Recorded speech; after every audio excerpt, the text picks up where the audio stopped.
Hello, and welcome back to Storytime Classics Live, produced by Southwest Shakespeare Company, as you can see up in the corner here. It's so cute. Little Southwest Shakespeare Company. Produced by Southwest Shakespeare Company, and I am your very odd host, Beau Heckman.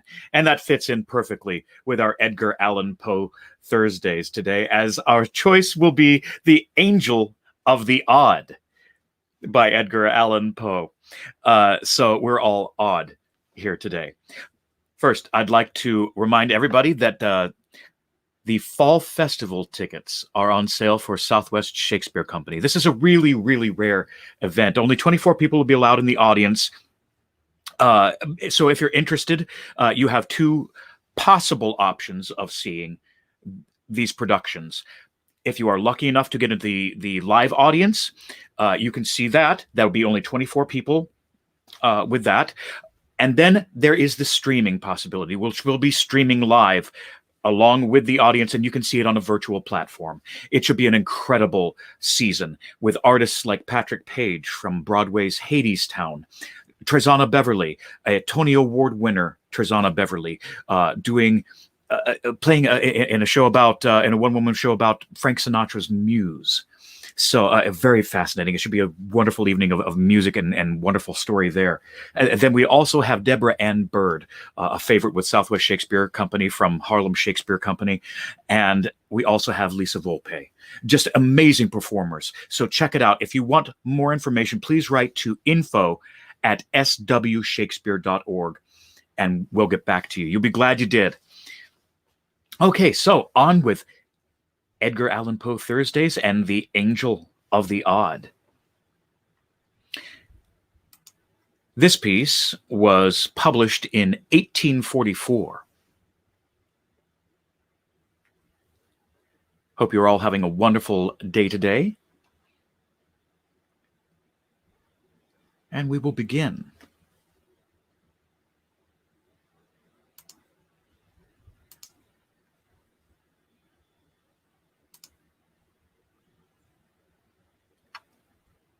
An extravaganza. It was a chilly November afternoon. I had just consummated an unusually hearty dinner, of which the dyspeptic truffle formed not the least important item, and was sitting alone in the dining room, with my feet upon the fender, and at my elbow a small table which I had rolled up to the fire, and upon which were some apologies for dessert, with some miscellaneous bottles of wine, spirit, and liquor. In the morning,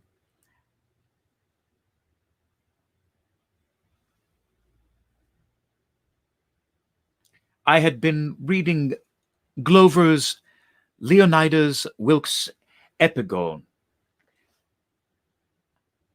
Lamartine's Pilgrimage, Barlow's Columbiad, Tuckerman's Sicily, and Griswold's Curiosities. I am willing to confess, therefore, that I now felt a little stupid. I made effort to arouse myself by aid of frequent Lafitte, and, all failing, I betook myself to a stray newspaper in despair.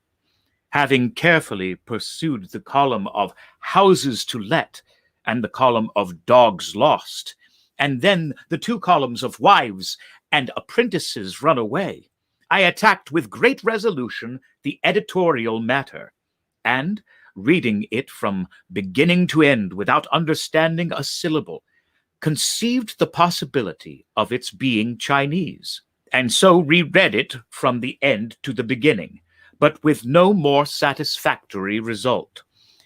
I was about throwing away in disgust this folio of 4 pages, happy work, which not even critics criticize, when I felt my attention somewhat aroused by the paragraph which follows. The avenues to death are numerous and strange. A London paper mentions the decease of a person from a singular cause. He was playing at Puff the Dart, which is played with a long needle inserted in some worsted and blown at a target through a thin tube. He placed the needle at the wrong end of the tube, and drawing his breath strongly to puff the dart forward with force, drew the needle into his throat. It entered the lungs, and in a few days killed him. Upon seeing this, I fell into a great rage, without exactly knowing why. "This thing," I exclaimed, "is a contemptible falsehood, a poor hoax, the lees of the invention of some pitiable penny-a-liner, of some wretched concoctor of accidents in cocaine." These fellows, knowing the extravagant gullibility of the age, set their wits to work in the imagination of improbable possibilities, of odd accidents, as they term them. But to a reflecting intellect like mine, I added, in parenthesis, putting my forefinger unconsciously to the side of my nose, to a contemplative understanding such as I myself possess. It seems evident at once that the marvelous increase of late in those odd accidents is by far the oddest accident of all. For my own part, I intend to believe nothing henceforward that has anything of the singular about it. "Mein Gott, dein wat a fool you bist for that," replied one of the most remarkable voices I ever heard. At first, I took it for a rumbling in my ears, such as a man sometimes experiences when getting very drunk. But upon a second thought, I considered the sound as more nearly resembling that which proceeds from an empty barrel beaten with a big stick.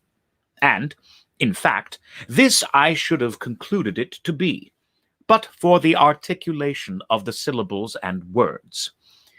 I am by no means naturally nervous, and the very few glasses of Lafitte which I had sipped served to embolden me no little, so that I felt nothing of trepidation, but merely uplifted my eyes with a leisurely movement, and looked carefully around the room for the intruder.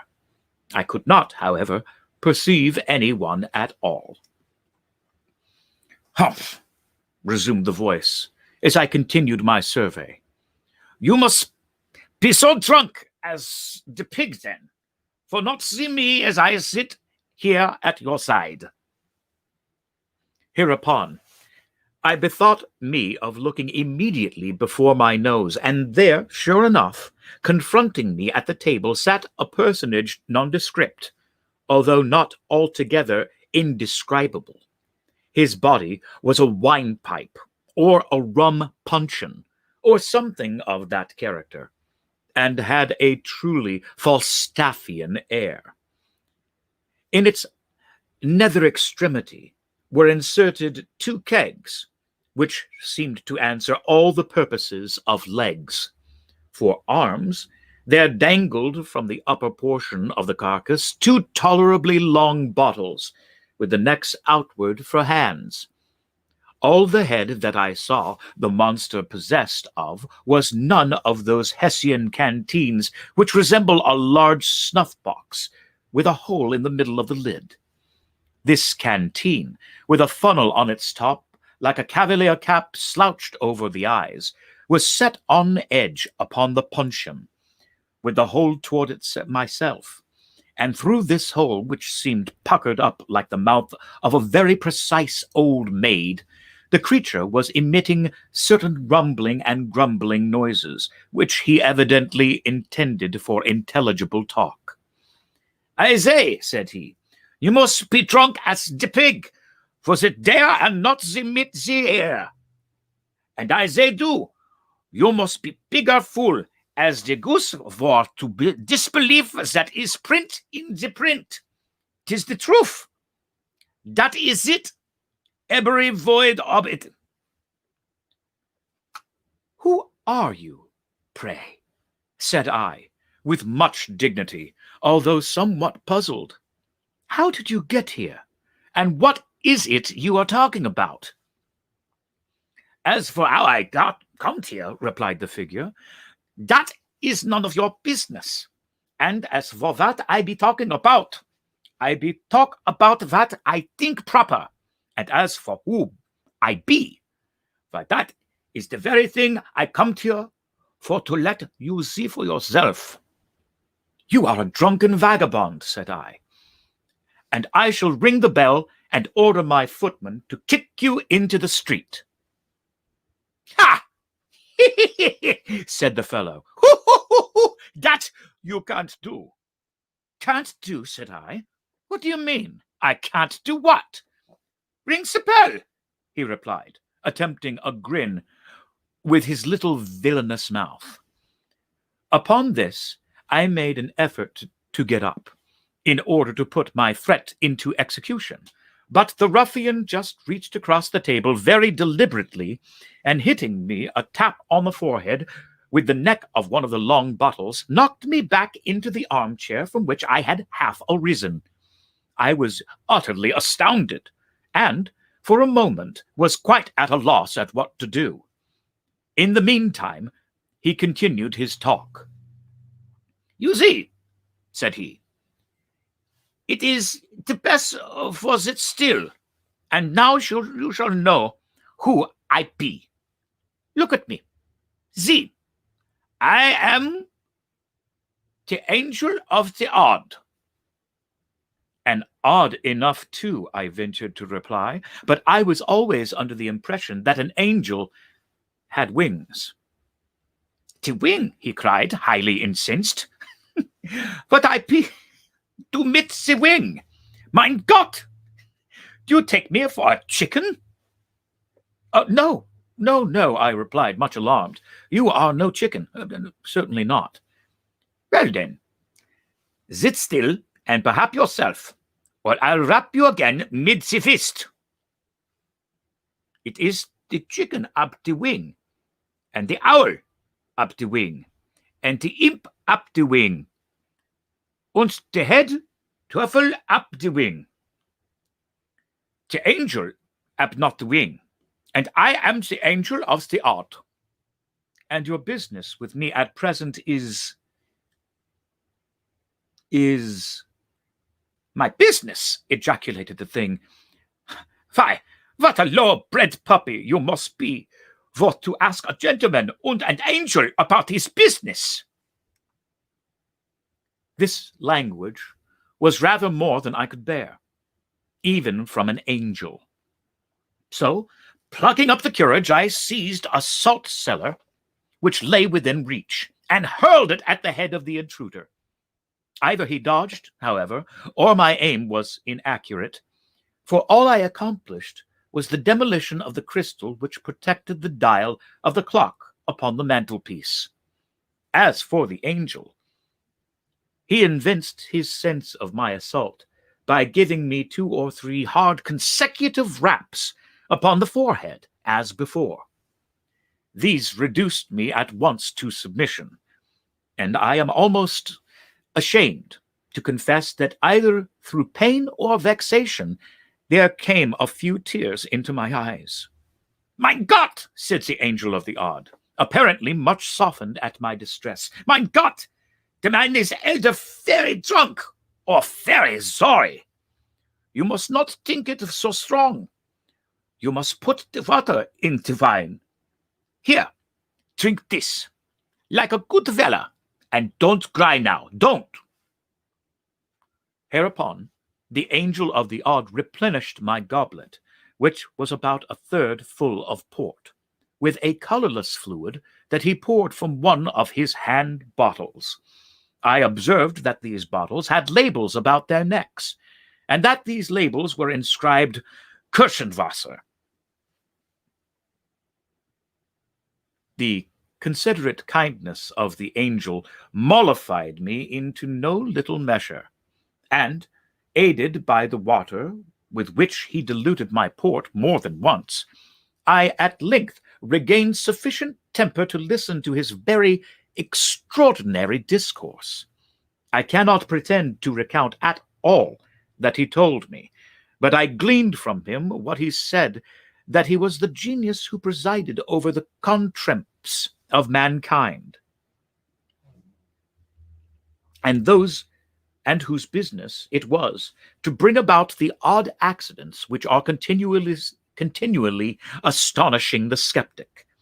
Once or twice, upon my venturing to express my total incredulity in respect to his pretensions, he grew very angry indeed, so that at length I considered it the wiser policy to say nothing at all, and let him have his own way. He talked on, therefore, at great length, while I merely leaned back in my chair with my eyes shut, and amused myself with munching raisins and flipping the stems about the room. But by and by, the angel suddenly construed this behavior of mine into contempt. He arose in a terrible passion, slouched his funnel down over his eyes, swore a vast oath, uttered a threat of some character which I did not precisely comprehend, and finally made me a low bow and departed, wishing me, in the language of the Archbishop in Gil Blas, beaucoup de bonheur et un peu plus de bon sens. His departure afforded me relief. The very few glasses of Lafitte that I had sipped had the effect of rendering me drowsy, and I felt inclined to take a nap of some 15 or 20 minutes, as is my custom after dinner. At 6, I had an appointment of consequence, which it was quite indispensable that I should keep. The policy of insurance for my dwelling house had expired the day before, and, some dispute having arisen, it was agreed that at 6 I should meet the board of directors of the company and settle the terms of renewal. Glancing upward at the clock on the mantelpiece, for I felt too drowsy to take out my watch, I had the pleasure to find that I had still 25 minutes to spare. It was 5:30. I could easily walk into the insurance office in 5 minutes, and my usual siestas had never been known to exceed 25. I felt sufficiently safe, therefore, and composed myself to my slumbers forthwith. Having completed them to my satisfaction, I again looked toward the timepiece and was half inclined to believe in the possibility of odd accidents, when I found that, instead of my ordinary 15 or 20 minutes, I had been dozing only 3, for it still wanted 27 of the appointed hour. I betook myself again to my nap, and at length a second time awoke, when, to my utter amazement, it still wanted 27 minutes of 6. I jumped up to examine the clock, and found that it had ceased running. My watch informed me that it was 7:30, and, of course, having slept 2 hours, I was too late for my appointment. "I will make no difference," I said. "I can call the office in the morning and apologize. In the meantime, what can be the matter with the clock?" Upon examining it, I discovered that one of the raisin stems, which I had been flipping about the room during the discourse of the Angel of the Odd, had flown through the fractured crystal, and, lodging, singularly enough, in the keyhole, with an end projecting outward, had thus arrested the revolution of the minute hand. "Ah," said I see how it is. This thing speaks for itself. A natural accident, such as will happen now and then." I gave the matter no further consideration, and at my usual hour retired to bed. Here, having placed a candle upon a reading stand at the bed head, and having made an attempt to peruse some pages of the Omnipresence of the Deity, I unfortunately fell asleep in less than 20 seconds, leaving the light burning as it was. My dreams were terrifically disturbed by visions of the Angel of the Odd. Methought he stood at the foot of the couch, drew aside the curtains, and, in the hollow, detestable tones of a rum puncheon menaced me with the bitterest vengeance for the contempt with which I had treated him. He concluded a long harangue by taking off his funeral cap, inserting the tube into my gullet, and thus deluging me with an ocean of Kirschenwasser, which he poured in a continuous flood from one of the long-necked bottles that I stood him instead of an arm. My agony was at length insufferable, and I awoke just in time to perceive that a rat had run off with a lighted candle from the stand, but not in season to prevent his making his escape with it through the hole. Very soon, a strong suffocating odor assailed my nostrils. The house, I clearly perceived, was on fire. In a few minutes, the blaze broke forth with violence, and in an incredibly brief period, the entire building was wrapped in flames. All egress from my chamber, except through a window, was cut off. The crowd, however, quickly procured and raised a long ladder. By means of this, I was descending rapidly and in apparent safety, when a huge hog, about whose rotund stomach, and indeed about whose whole air and physiognomy, was something which reminded me of the Angel of the Odd. When this hog, I say, which hitherto had been quietly slumbering in the mud, took it suddenly into his head that his left shoulder needed scratching, and could find no more convenient rubbing post than that afforded by the foot of the ladder. In an instant, I was precipitated and had the misfortune to fracture my arm.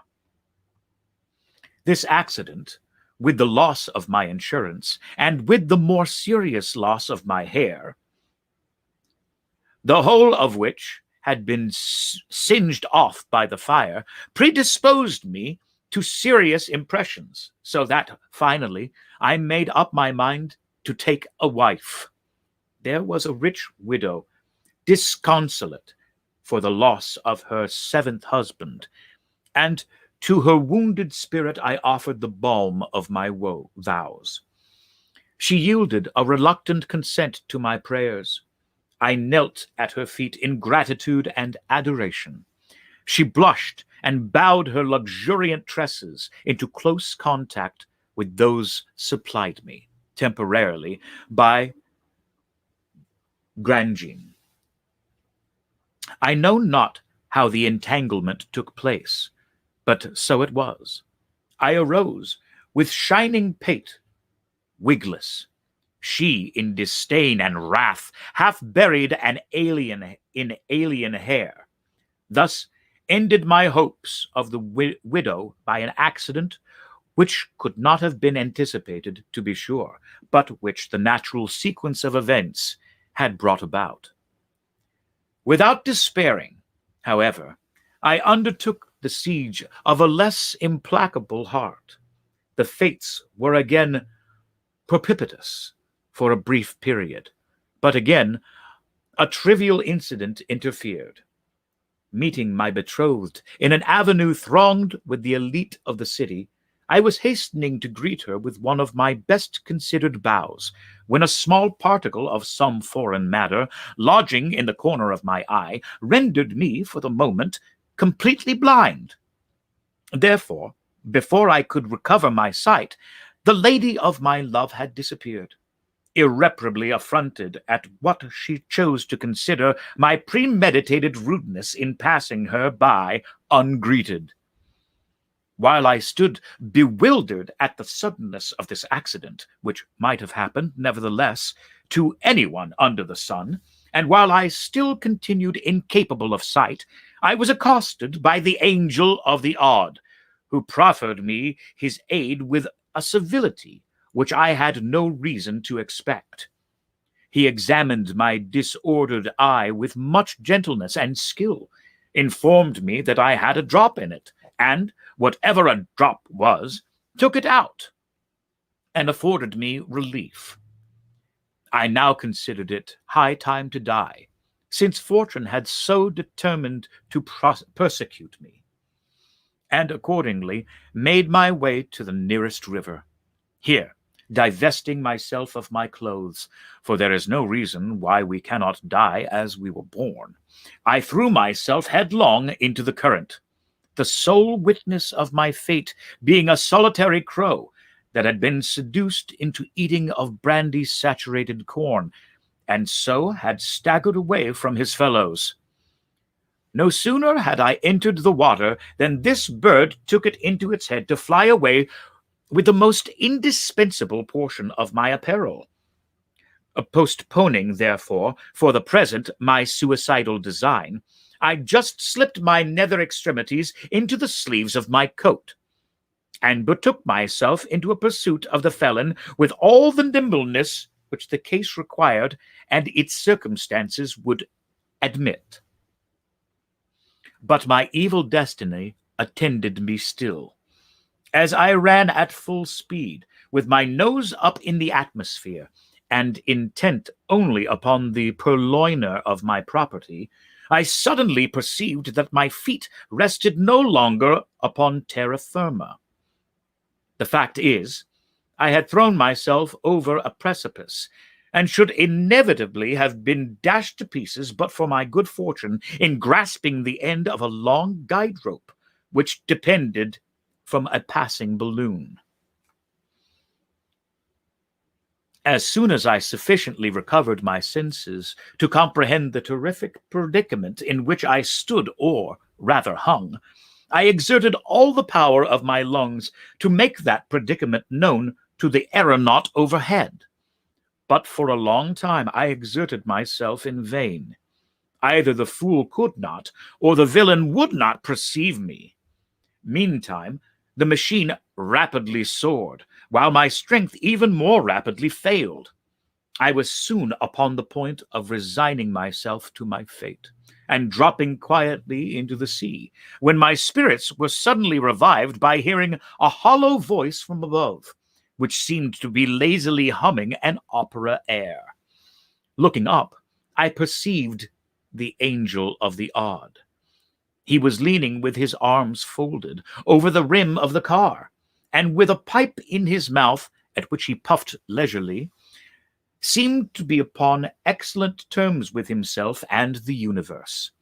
I was too much exhausted to speak, so I merely regarded him with an imploring air.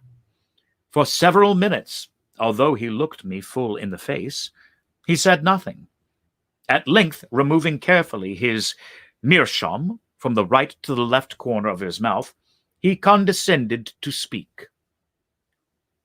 "Who be you?" he asked, "and what's the truffle you pay to share?" To this piece of impudence, cruelty, and affectation, I could reply only by ejaculating the monosyllable, "Help!" "Help?" echoed the ruffian. "Not I. There is the bottle. Help yourself, and be damned." With these words, he let fall a heavy bottle of Kirchenwasser, which, dropping precisely upon the crown of my head, caused me to imagine that my brains were entirely knocked out.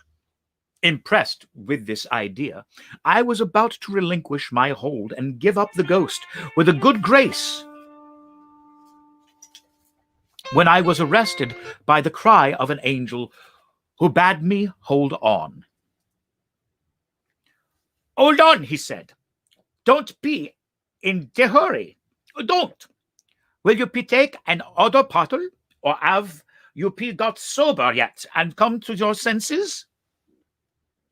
I made haste, hereupon, to nod my head twice, once in the negative, meaning thereby that I would prefer not taking the other bottle at present, and once in the affirmative, intending thus to imply that I was sober and had positively come to my senses. By these means, I somewhat softened the angel. "And you believe, then?" he inquired. At last, you believe, then, in the possibility of the odd? I again nodded my head in assent. Und you have belief in me, the angel of the odd? I nodded again. Und you acknowledge that you be the blind drunk and the fool? I nodded once more. Put your right hand into your left hand preacher's pocket. 10 in token of your will submission unto the angel of the god, of the odd. This thing, for very obvious reasons, I found it quite impossible to do.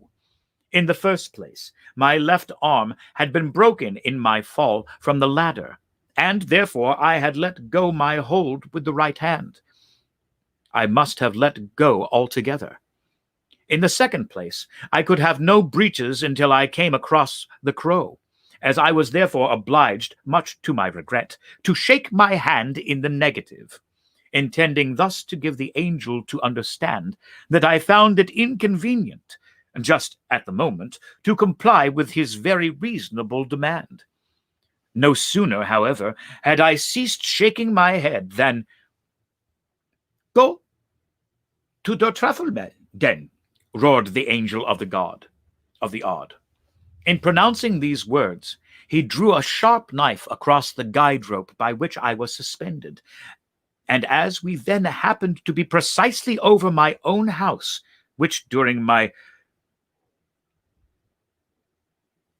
peregrinations had been handsomely rebuilt, it so occurred that I tumbled headlong down the ample chimney and alit upon the dining-room hearth.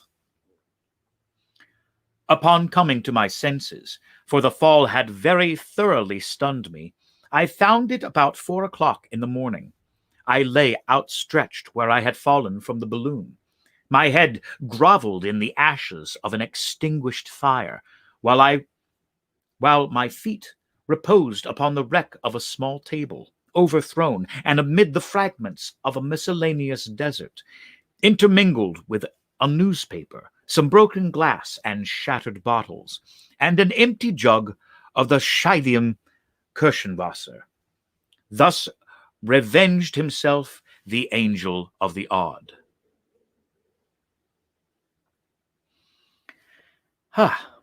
That was a very odd story, and a bit of a tongue twister, I must say. We have a little bit of time. We have 30 minutes left in this, so I would like to open it up for requests. Anything here? I think I did have requests for the black cat, if I understood correctly. I think we will progress right into that.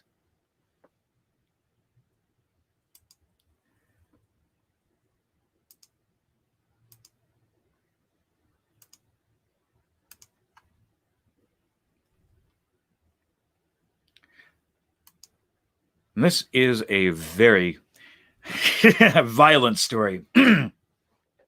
For those listening at home, this one deals with a lot of subjects that are horrible. So for the more sensitive listeners, just beware. This was published in 1845, a horror story about a cat.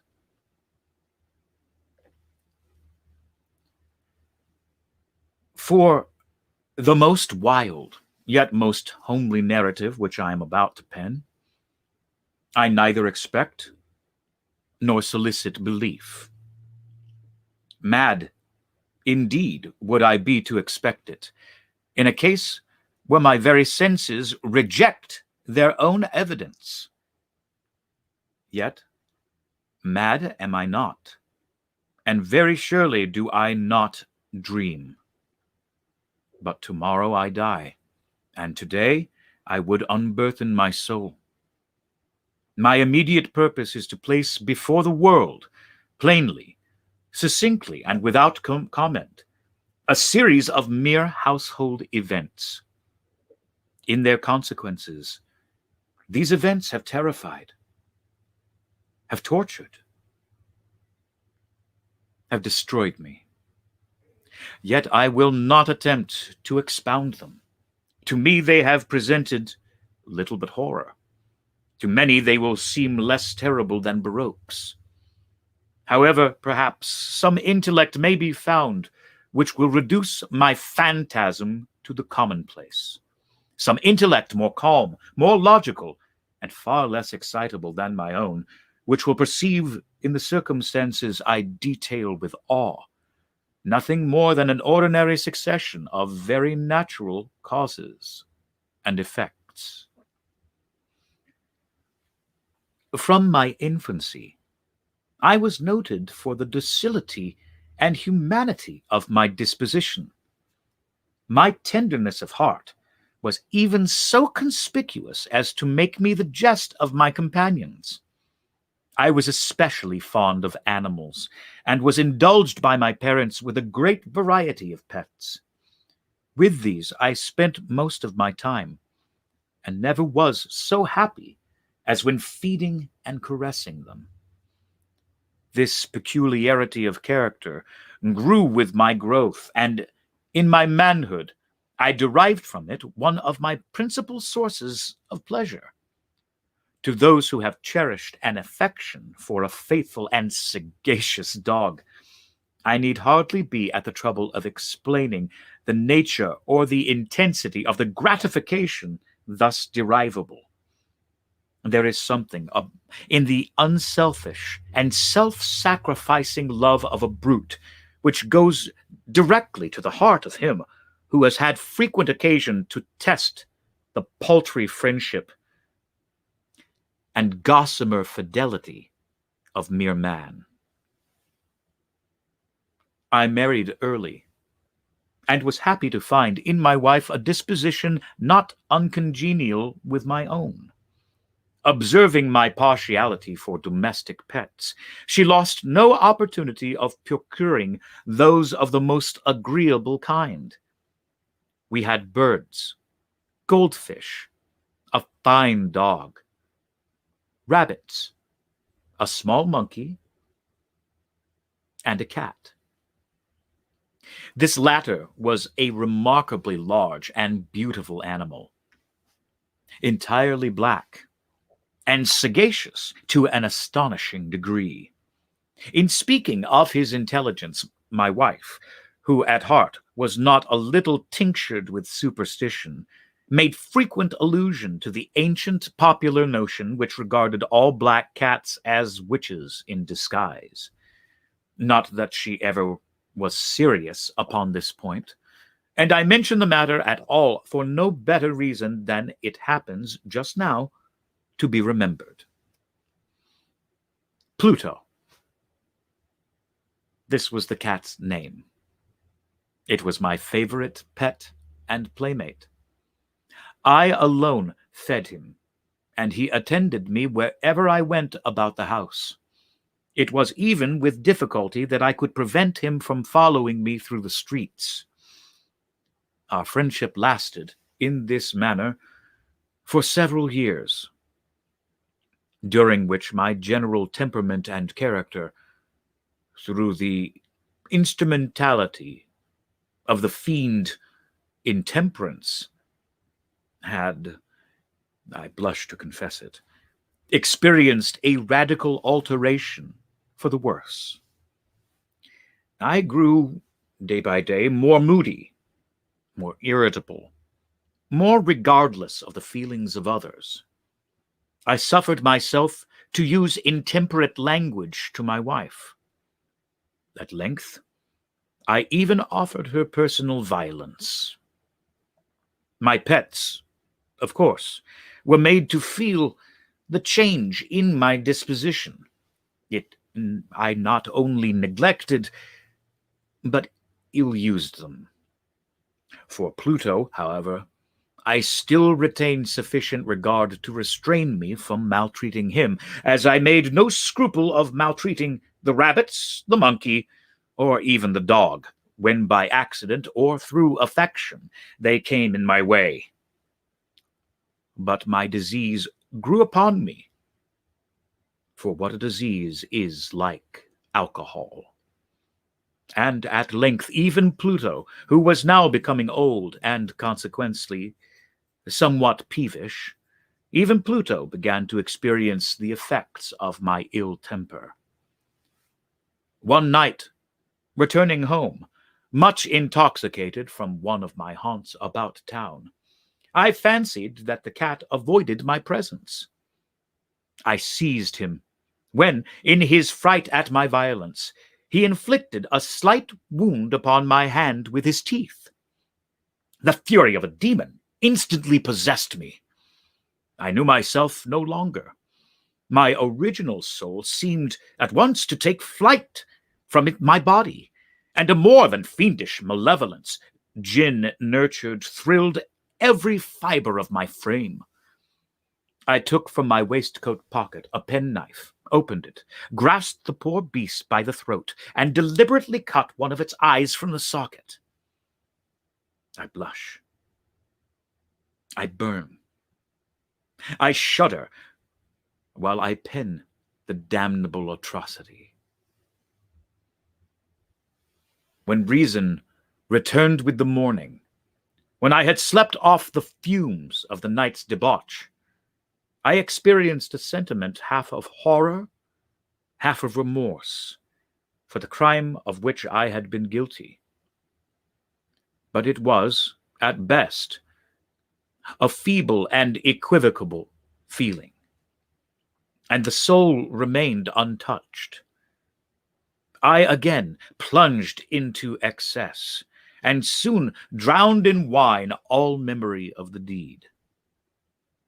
In the meantime, the cat slowly recovered. The socket of the lost eye presented, it is true, a frightful appearance, but he no longer appeared to suffer any pain. He went about the house as usual, but, as might be expected, fled in extreme terror at my approach.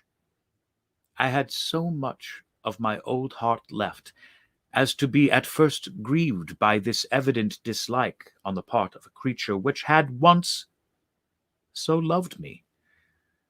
But this feeling soon gave place to irritation, and then came, as if to my final and irrevocable overthrow, the spirit of perverseness. Of this spirit philosophy takes no account. Yet I am not more sure that my soul lives than I am that perverseness is one of the primitive impulses of the human heart, one of the indivisible primary faculties or sentiments which give direction to the character of man. Who has not 100 times found himself committing a vile or silly action for no other reason than because he knows he should not?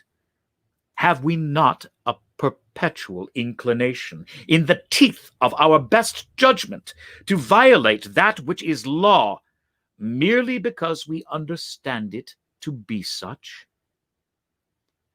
This spirit of perverseness, I say, came to my final overthrow. It was this unfathomable longing of the soul to vex itself, to offer violence to its own nature, to do wrong for the wrong's sake only, that urged me to continue and finally consummate the injury I had inflicted upon the unoffending brute. One morning, in cool blood, I slipped a noose about its neck and hung it to the limb of a tree. Hung it with the tears streaming from my eyes and with the bitterness remorse at my heart. Hung it because I knew that it had loved me, and because I felt it had given me no reason of offense. Hung it because I knew that in so doing I was committing a sin, a deadly sin that would so jeopardize my immortal soul as to place it, if such a thing were possible, even beyond the reach of the infinite mercy of the most merciful and most terrible God. On the night of the day in which this cruel deed was done, I was aroused from sleep by the cry of fire.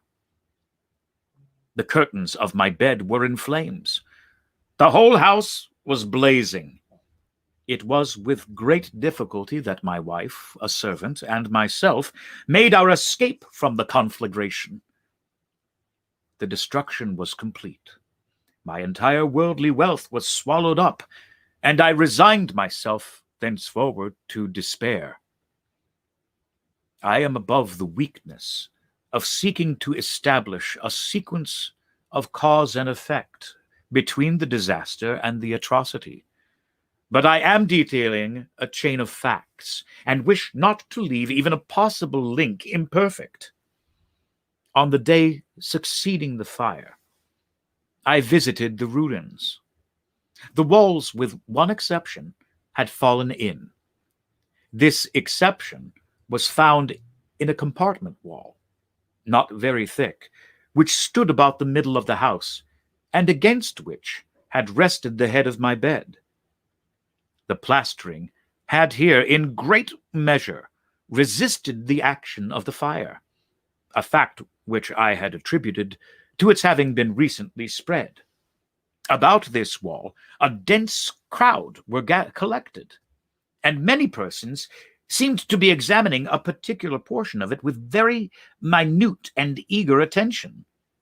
The words "strange," "singular," and other similar expressions excited my curiosity. I approached and saw, as if graven in bas relief upon the white surface, the figure of a gigantic cat. The impression was given with an accuracy truly marvelous. There was a rope about the animal's neck. When I first beheld this apparition, for I could scarcely regard it as less, my wonder and my terror were extreme. But at length reflection came to my aid.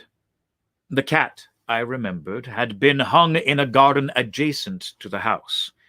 Upon the alarm of fire, this garden had been immediately filled by the crowd, by someone of whom the animal must have been cut from the tree and thrown through an open window into my chamber. This had probably been done with the view of arousing me from sleep.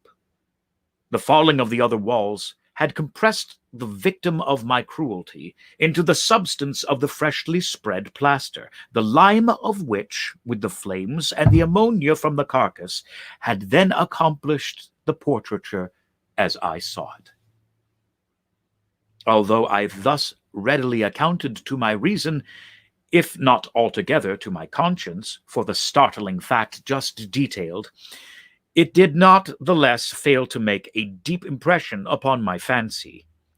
For months I could not rid myself of the phantasm of the cat, and during this period there came back into my spirit a half-sentiment that seemed, but was not, remorse.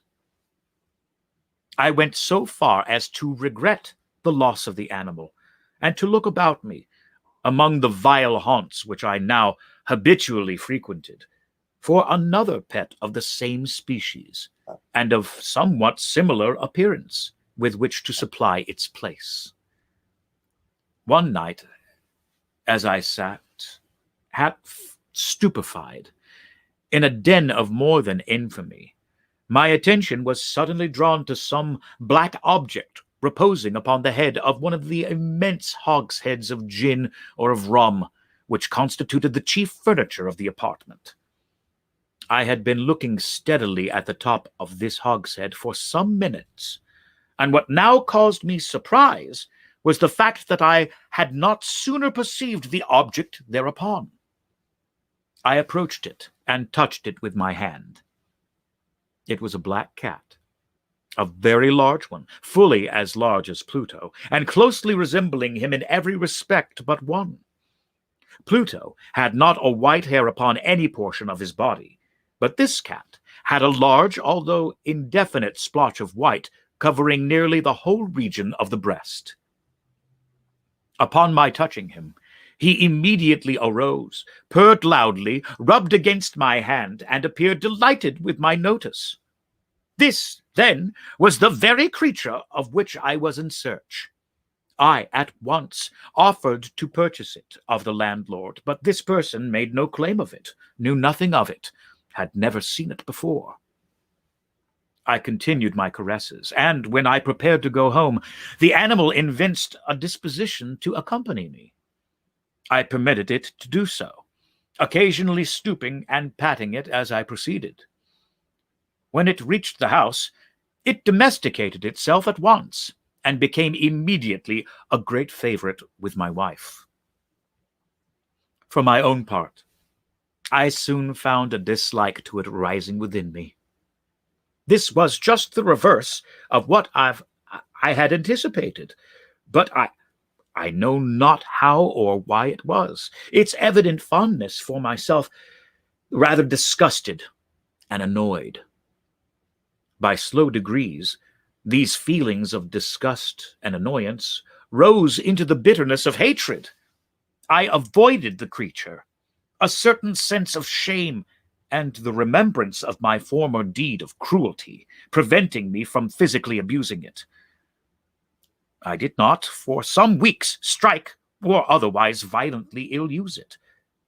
But gradually, very gradually, I came to look upon it with an unutterable loathing, and to flee silently from its odious presence as from the breath of a pestilence. What added, no doubt, to my hatred of the beast was the discovery on the morning after I brought it home that, like Pluto, it also had been deprived of one of its eyes. This circumstance, however, only endeared it to my wife, who, as I have already said, possessed in a high degree that humanity of feeling which had once been my distinguishing trait, and the source of so many of my simplest and purest pleasures. With my aversion to this cat, however, its partiality for myself seemed to increase. It followed my footsteps with a pertinacity which it would be difficult to make the reader comprehend. Whenever I sat, it would crouch beneath my chair, or spring upon my knees, covering me with its loathsome caresses. If I arose to walk, it would get between my feet and thus nearly throw me down, or if fastening its long and sharp claws into my dress, clamber in this manner to my breast. At such times, although I longed to destroy it with a blow, I was yet withheld from so doing partially by a memory of my former crime, but chiefly, let me confess it at once, by absolute dread of the beast. This dread was not exactly a dread of physical evil, and yet I should be at a loss how otherwise to define it.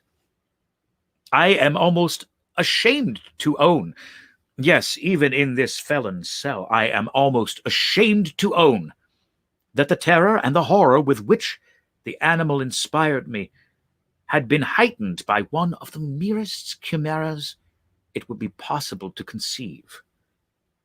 My wife had called my attention more than once to the character of the mark of white hair, of which I have spoken, and which constituted the sole visible difference between the strange beast and the one I had destroyed. The reader will remember that this mark, although large, had been originally very indefinite, but by slow degrees nearly imperceptible, and which for a long time my reason struggled to reject as fanciful, it had at length assumed a rigorous distinctness of outline. It was now the representation of an object that I shudder to name. And for this, above all, I loathed and dreaded, and would have rid myself of the monster had I dared. It was now, I say, the image of a hideous, of a ghastly thing,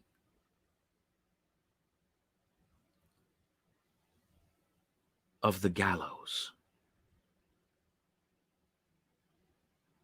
Mournful and terrible engine of horror and of crime, of agony and of death. And now was I indeed wretched beyond the wretchedness of mere humanity, and a brute beast whose fellow I had contemptuously destroyed, a brute beast to work out for me, a man, fashioned in the image of the high God, so much of insufferable woe. Alas, neither by day nor by night knew I the blessing of rest any more. During the former, the creature left me no moment alone, and in the latter, I started hourly from dreams of unutterable fear, to find the hot breath of the thing upon my face and its vast weight, an incarnate nightmare that I had no power to shake off, incumbent eternally upon my heart. Beneath the pressure of torments such as these, the feeble remnant of the good within me succumbed. Evil thoughts became my sole intimates, the darkest and most evil of thoughts. The moodiness of my usual temper increased to hatred of all things and of all mankind, while from the sudden, frequent, and ungovernable outbursts of a fury to which I now blindly abandoned myself, my uncomplaining wife, alas, was the most usual and most patient of sufferers. One day, she accompanied me upon some household errand into the cellar of the old building which our poverty compelled us to inhabit. The cat followed me down the steep stairs, and nearly throwing me headlong, exasperated me into madness. Uplifting an axe, and forgetting in my wrath the childish dread which had hitherto stayed my hand, I aimed a blow at the animal which, of course, would have proved instantly fatal had it descended as I wished. But this blow was arrested by the hand of my wife.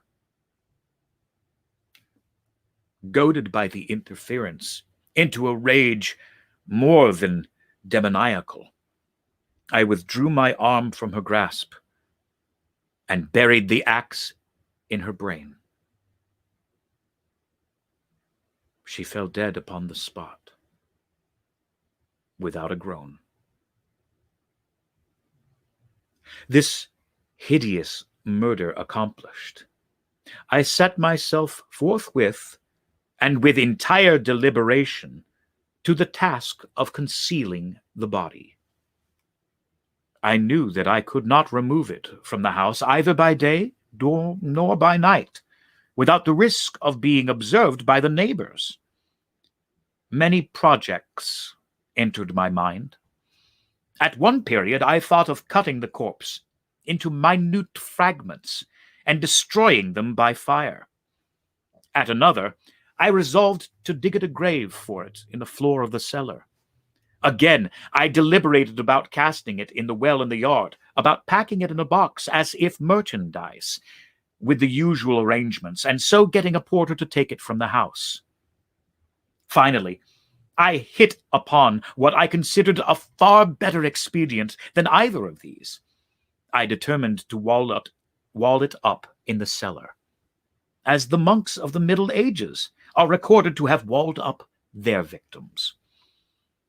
For a purpose such as this, the cellar was well adapted. Its walls were loosely constructed, and had lately been plastered throughout with a rough plaster, which the dampness of the atmosphere had prevented from hardening. Moreover, in one of the walls was a projection caused by a false chimney or a fireplace that had been filled up and made to resemble the rest of the cellar.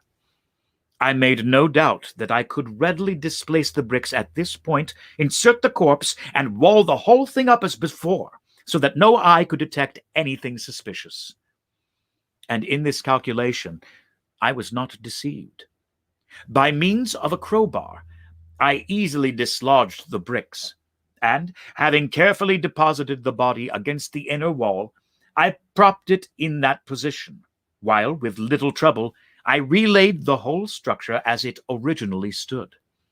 Having procured mortar, sand, and hair with every possible precaution, I prepared a plaster which could not be distinguished from the old, and with this I very carefully went over the new brickwork. When I had finished, I felt satisfied that all was right. The wall did not present in the slightest appearance of having been disturbed.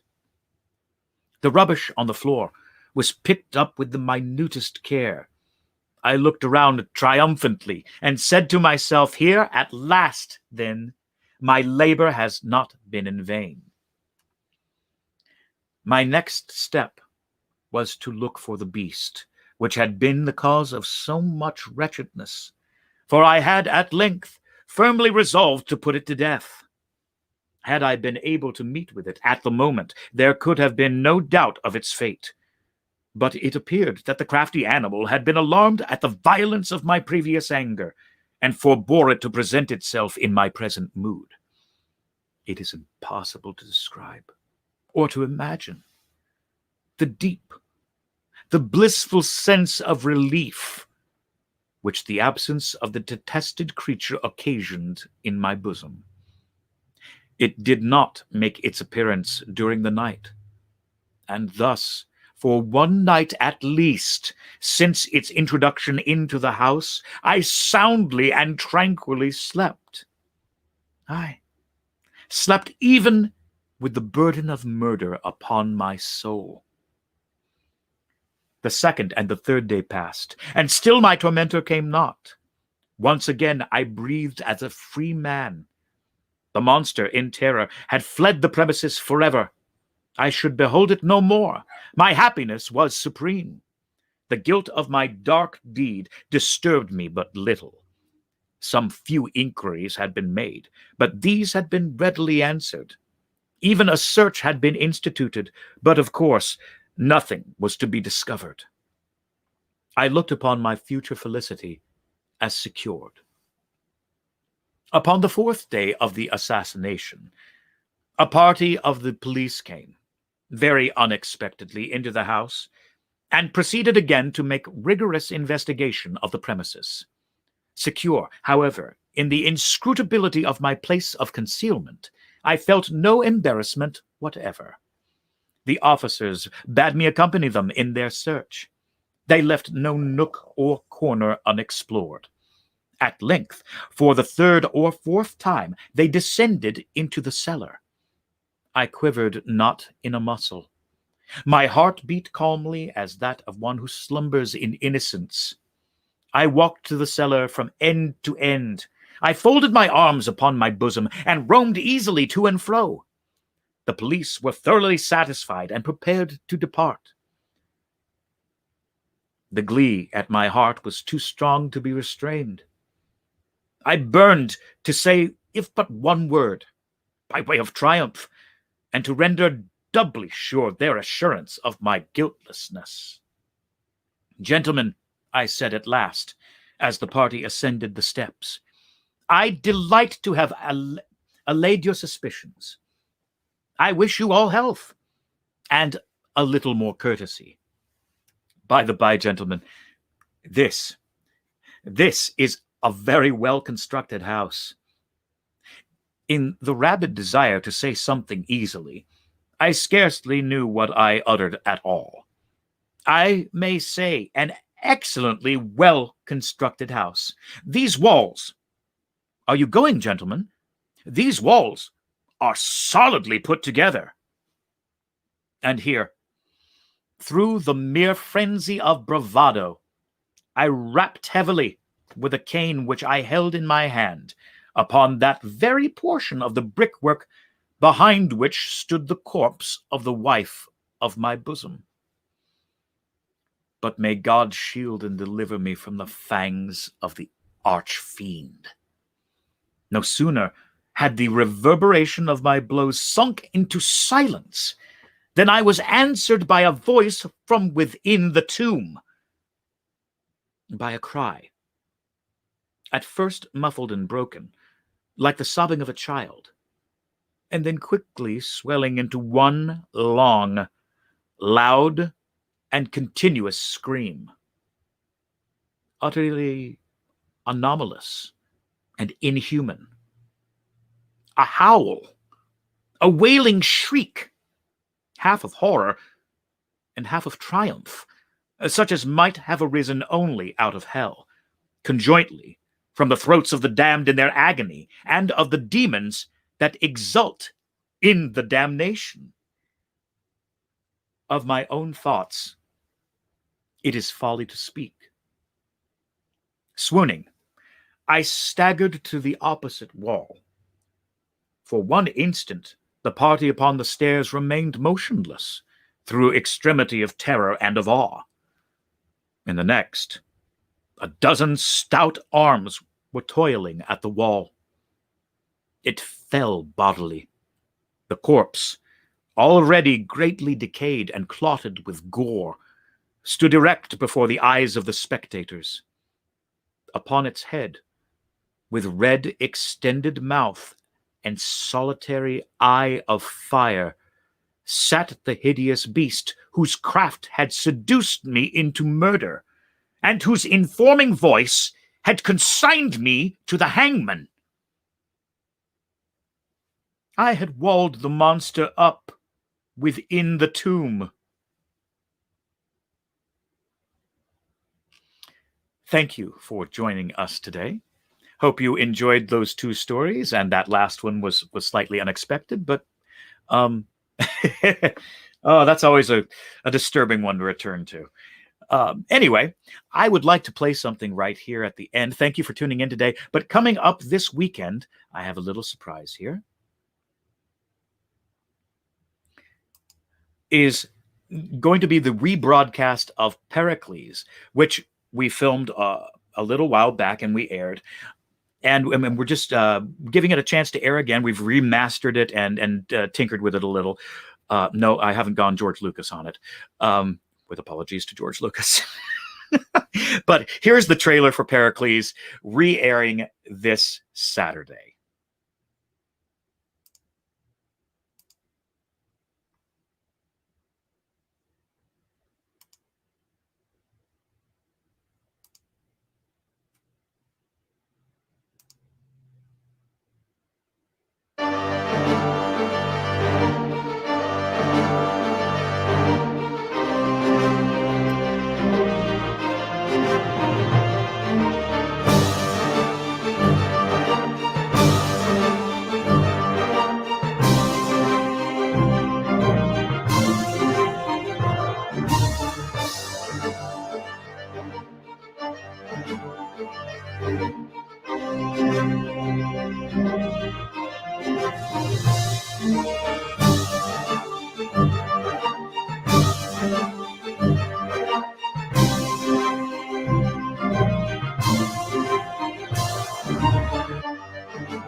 So I hope you enjoyed that. I happen to be a little partial to this because I actually directed it. So tune in if you can. It's a fun little time.